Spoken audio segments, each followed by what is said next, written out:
Hello, everyone, and welcome to Behind the Screen. I am JM, your guide, your host on this show where we sit around and we talk about beauty in gaming, things that excite us about gaming, little gems that may get lost in the noise.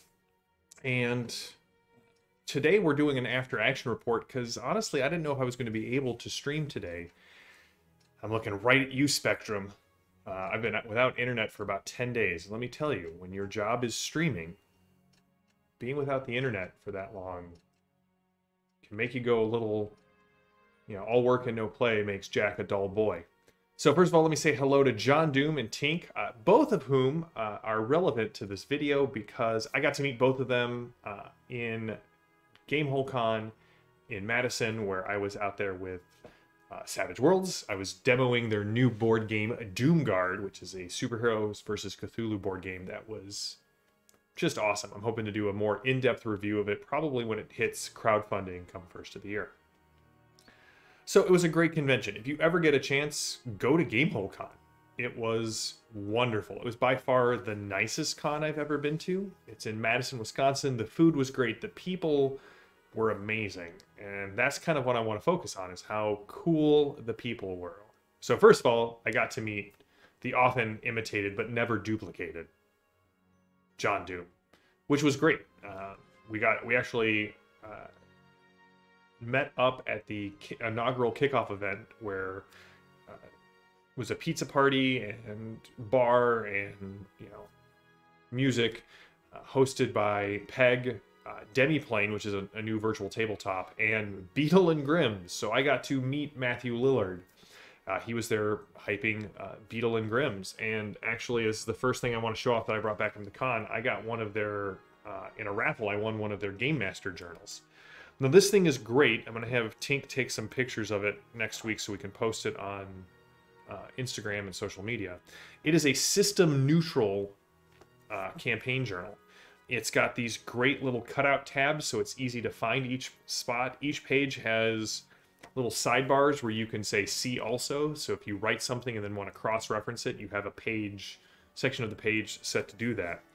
And essentially, it's broken down into about 9 sections. Place for you to write out your notes on the characters, your pre-game prep, everything you're going to put into what rules you're going to use for your game. Get everyone set up on the same page. So this is where I would put setting rules for the next Savage Worlds game I'm going to run. It's got a section on the world and just outlining the world, locations, NPCs, and creatures. Section 6 is your campaign plans, in quotes. What do you expect to happen? What happens? I think the better way to put this, at least for me, is what happens if the heroes don't get involved? Because for me, that's about the most prep that I do for a game. I set up the world so I understand its rules. I understand how everything works, and then I go, here are the main antagonists, and here's what happens if the heroes don't get involved. The antagonist plans are going to proceed towards this goal. I never want to railroad the players, but most, at least region-level bad guys have a plan that they're trying to enact, and so I feel like outlining that plan gives me a good feel for what's going on in the background of the campaign world. A place for writing up encounters, game session logs, and a campaign recap to put at the end. All in all, it's about $30, faux leather cover. I really like this. I think these are going to be gifts that I give out to friends for Halloween. So that was great. I had just watched Scream with my wife the night before I left. She had never seen it before, so it was kind of cool to, meet Matthew Lillard. He gave me a Game Master journal. It may be a lot more impersonal than I'm remembering it, but, I mean, he handed it to me, which I think, counts. What happens, John? The aspen grows. Yep. Man, that was a great campaign. Also, big shout out and curse you, John Doom. I start in November running a Lost Colony game for my wife and her friends. So thank you for that. You are directly responsible. So if it goes off great, there will be congratulations. If it goes off not so well, So then I got to walk. I mean, I demoed so many games of Doomguard, and I got to meet people. It was really cool. I got to meet a guy named Eric, who is a big fan of exploring Glorantha, and he came back and we just sat and talked for about a half hour. It was wonderful. Need to email him. He sent me another email. He actually gave us, Evan and I, an idea for what we're going to do in January, which is why do people choose sides in Glorantha? We're going to kind of give our thoughts, right? Right, like for myself, I think the Sartorites have the moral high ground, whereas Evan is a filthy, filthy lunar lover. And I hope you're watching this, Evan. You know exactly how I feel about your love of the Lunars. So the thing is, Gamehole Con is only about 5,000 people. Now, to put that in perspective, it's about 1/20th the size of Gen Con. So it's sort of perfect location for, like, you want to bring your kids or your spouse to do some gaming. Savage Worlds represented. We had a room and a half of dedicated Savage Worlds games running every day of the con. And I have to say, so John Doom would come out and Tink would come out of their sessions during the break and tell me everything that was going on. And man, does Carl Kiesler put on a great game. Just a great game, like visually stunning. John Doom can regale you of both games in the Discord, the iconic Discord, but he got to play in Cocaine Shark and Goonies and Ghostbusters, which, by the way, John, I just showed Ghostbusters to my son and he adored it. So it's small, it feels personal, but also it's large enough that there were some really big vendors, I would say some pretty substantial people from the gaming industry. Monty Cook, I mean, obviously Pinnacle was there. Enough said. But Monty Cook Games was there. Chaosium showed up. Trollord Games, who does Castles and Crusades, which I'll come back to in a second. The guys from Free League were there. Goodman Games was there. There was just a ton of great... Catalyst Games was there. Yes, thank you. I forgot that I need to pull something else up because I had... see if there's an easy way to do this. Tink was setting a ton of pictures for us, and there's no good way to download all of them. I think what I'll end up doing is sharing some of these pictures online here in a bit. I'll see what I can do to share. But I think we're going to just save those for later. There's a lot of pictures that we have. I will share in the churn on the Discord channel. Thank you, Tink, for taking all of those pictures. I'm sorry I did not have time to download them all before starting. So I want to call out two specific groups of people. And I'm not going to use their names because I didn't ask them if I could do this beforehand. But so there was a game I've been looking for a while. I have a deep and abiding love for the Super Nintendo era of Japanese RPGs. Final Fantasy III being the game I've replayed most in my life that is just beautiful start to finish. I have the soundtrack. I have, Chrono Trigger, Secret of Mana. There's this great game called Fabula Ultima that is some guy's love letter to JRPGs. It's a tabletop role-playing game designed to emulate the feel of Final Fantasy Tactics. The Super Nintendo era of gaming. And I heard it was there. So it took me about 2 days to track down the booth, and I got there, and the guy had sold the last copy. Sold out. Like, he had... the game is sold out in the US, basically because it won a bunch of awards and is beautiful. Like, when I say this game is beautiful, I'm going to do a review on it. But down to the fact that the bestiary and equipment sections look like the old Nintendo strategy guides for Chrono Trigger and Final Fantasy. Yes, Chrono Trigger. My God, that game was revolutionary for its time.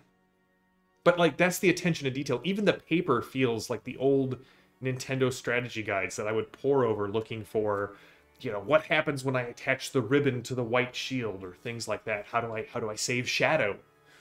These were very important questions for young John Matthew growing up on the north side of Chicago. So I was disappointed, but what do you do? Right? You can't do anything about it. He's sold out. So I said, hey, give me your card. I'll shoot you an email. Just send me the information when you got a restock and I want to buy it. Well, this guy is standing there at another booth and he comes over. He's like, hey, I couldn't help it over here. I'm sorry for eavesdropping. He was very Canadian in his accent. He's like, I bought the second to last copy yesterday and my GM says they already have it. And I've got the jump start. So they've got, it's called press start, but it's essentially a jump start like we would call it in Savage Worlds. He's like, do you want my copy? I'll sell it to you for what I paid for it. I was like, that would be amazing. He's like, all right, I'll come by your demo booth.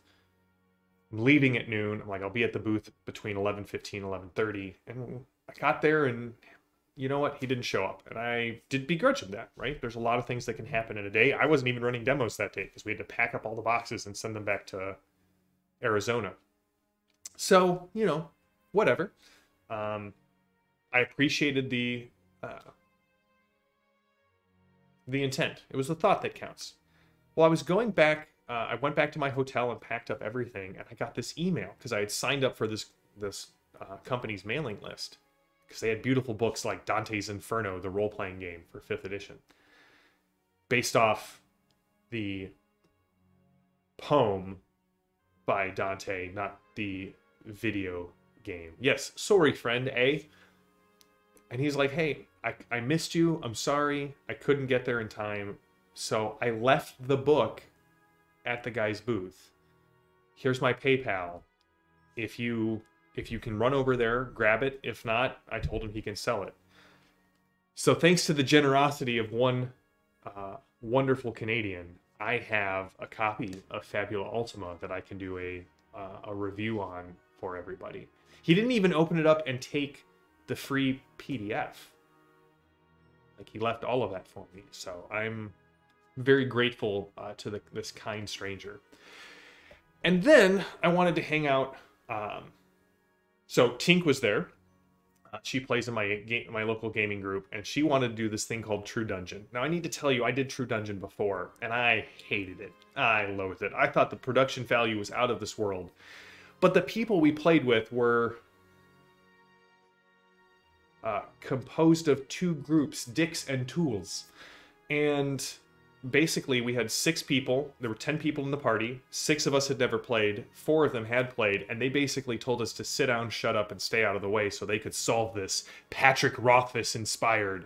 I think Patrick Rothfuss wrote the adventure that year, which is why we did it at Gen Con.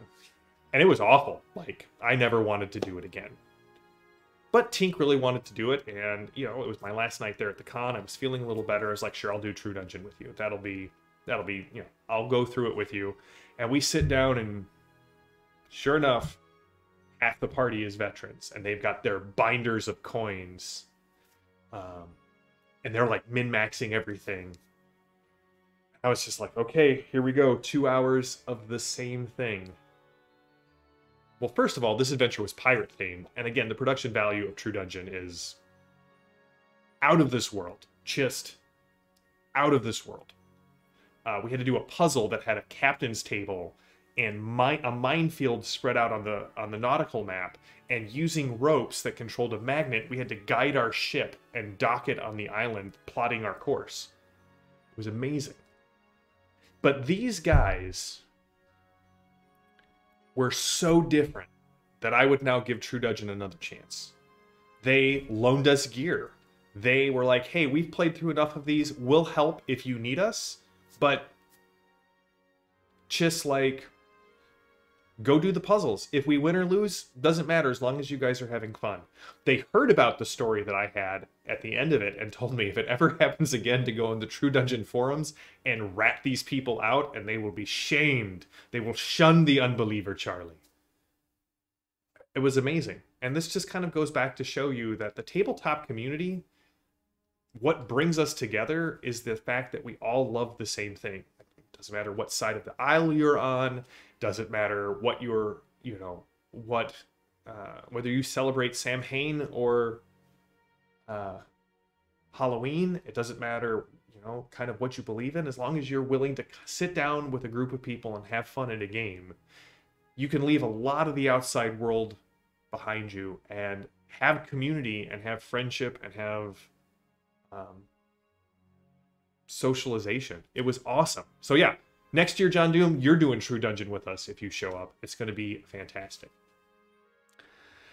So, as was sort of titled on our Discord server, this is also a What's in the Box adventure or episode of Behind the Screen. So, January, I'm dedicating to Castles and Crusades. It's a game that I've loved, and I wanted to do a review on the Journey to Aufstrag box sets, which I did not pull down from my shelf, but these are sort of their adventure paths. They come in, nice cardboard boxes. There's 3 of them so far: In the Shadow of Aufstrag, Journey to Aufstrag, and the Dungeons of Aufstrag, which is kind of their Baradur, their Mordor area in their world. And I've always loved Ard. It's a world that's heavily inspired by Germany and German folklore, German language, Aufstrag, right? So I went by Troll Games, and I was going to buy a couple of things, and I told, I introduced myself to Stephen Chenault, who is the, owner, leader, CEO, Supreme Chancellor, I don't know what his actual title is, of Troll Games. And I said, hey, I was going to do reviews of the books that I had, and asked if they do any review copies. He's like, yeah, we do review copies. Come back on Sunday, and I'll hook you up. Now, also, I wanted to talk with him about doing the Beyond the Table, because if you don't know Troll Games, they partnered with Gary Gygax very early on in their company's career, and they produced a lot of Gygax's books, like Castle Zygag, which went out of print because the Gygax estate kind of pulled it back, and has given them the rights to produce this stuff again. And the first book is coming out. I'm going to order it. It looks amazing. And so I expected a book or two to review. Here's what Stephen at Troll Games gifted me with to do a review, which is why I'm dedicating the whole month of January to it. So here is the Player's Handbook, GM screen, Castle Keeper's Guide, Monsters and Treasure, which, if you're paying close attention, each of these books corresponds to one of the images on the first edition D&D covers, just sort of taking the same image and drawing them with different perspective and different eyes, as well as his Codex Ard, which is his world book for the Castles and Crusades world, and Monsters and Treasures of Ard. I had to port love this back home, but this was generous, wild beyond the beliefs of what I had anticipated when I asked for a review copy of the book. Also got to hang out with Rick Meintz of Chaosium. He's going to come on Beyond the Table and just talk about Greg. It promises to be a very misty-eyed Beyond the Table for both of us.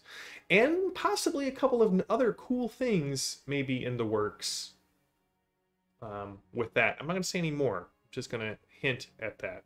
Yes, Troll has the amazing art compilation of Robert Howard's art chronology, which is gorgeous. I got to hang out with Goodman Games, bought my son Mutant Crawl Classics, which he is pouring through and so excited to play. Went to see Noble Knight Games, which is the big used RPG store on the internet, and they had the original oil painting of Earl Otis's that they turned into the wraparound cover for Deities and Demigods, which was just super cool. I got to meet Alexander, who writes Fate of the Norns, which is another just beautiful game that I hope to have him on for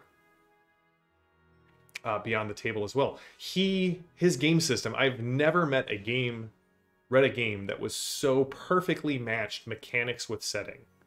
It's very close to how the original Deadlands with the poker chips and the cards for the hucksters were very thematic, but this goes one step further. It's Fate of the Norns, so obviously you're playing, the Norse during Ragnarok, and there's no dice. you draw rune stones out of a bag. And as you build your character, you get different rune stones that you can draw in the bag. There's physical, mental, and spiritual rune stones that you get to pull out, and that tells you kind of how, you know, what powers you can activate and what you can do on your turn. Very, very cool. We got to meet the Pirate Borg guys, which, if you haven't checked out Pirate Borg, check out Pirate Borg. It's beautiful. I'll do a review of that soon. Every 2-page spread is unique in Pirate Borg.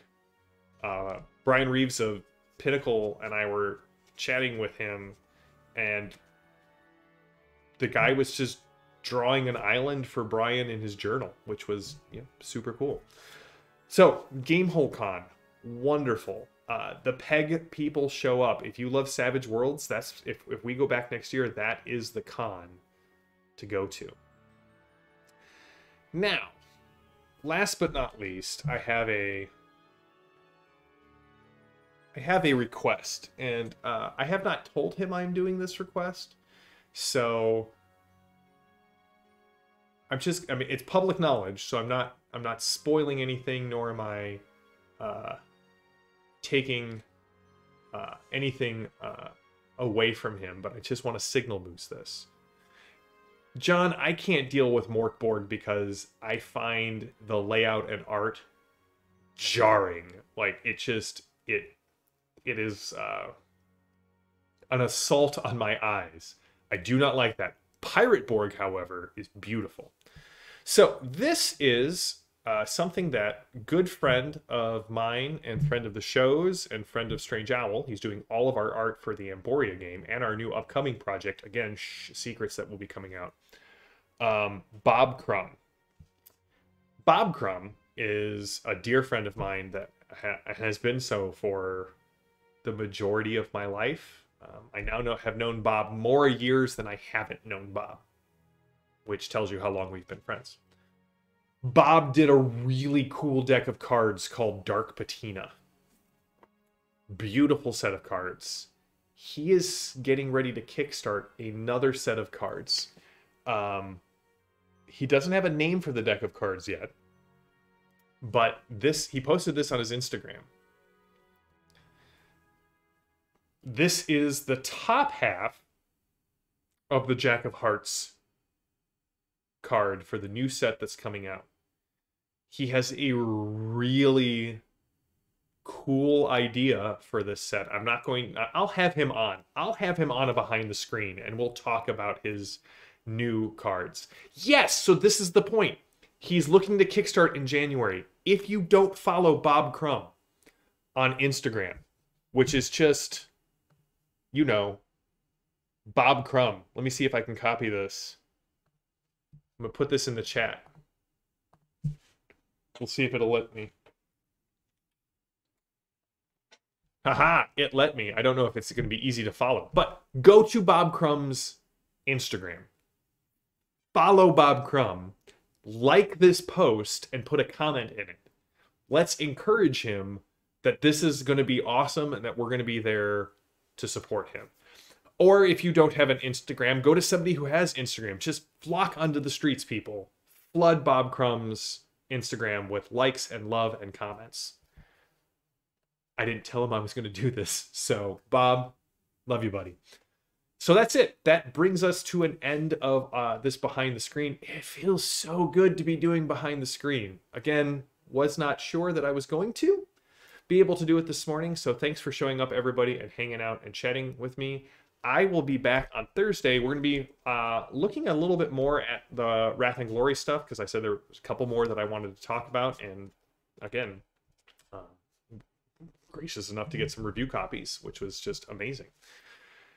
So, but I'm also going to start talking about how I would do a 40K campaign so that, you know, it may be a little bit more useful, maybe a little bit behind the scenes on how I create games and campaigns, and we're going to go from there.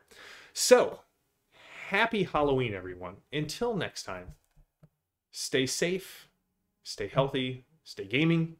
I am JM. This has been Behind the Screen, and I will see you all on Thursday. Until next time, have a good one.